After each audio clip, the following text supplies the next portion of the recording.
And we're back to learning CapCut in here, day 39. Let me show you where you can change the resolution. It's actually under the export button right here. Just open the drop down for video and there you can choose it. Simple rule is the lower you go, the smaller your file size will be. So if your internet speed is slow, you want small file sizes. And also if you're uploading to platforms that have heavy compression and limits, well then you might want to go down to 480p. But this is going to make your videos look blurry, especially on modern phones and laptops, YouTube, stuff like that. So it is certainly not recommended for videos where the visuals are important.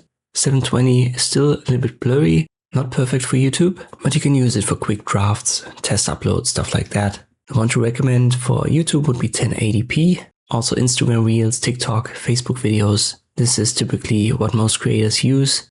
And it's kind of like a good balance between quality and file size. Depends a little bit on the footage that you use, obviously, but this should normally look sharp on phones and laptops. That's totally fine generally for social media. Then we have 2K, which is 1440p.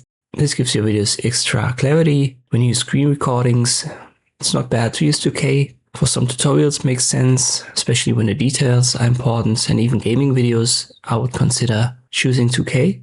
And finally we have 4K. This is obviously then the biggest file size, but you generally only get that with a sharp look when your source footage is also actually 4K. So it has to be shot in 4K to actually get something out of this resolution when you use it via export. You should use 4K when you have a fast internet for uploads. And when you know that your audience is definitely or mostly going to watch your stuff on phones, then 4K makes sense. Once again, check the source footage. If it's not shot in 4K, you're not going to improve anything here. And this is how you can change the resolution in CapCut. Hope this video was helpful. Thank you for watching and I'll see you next time.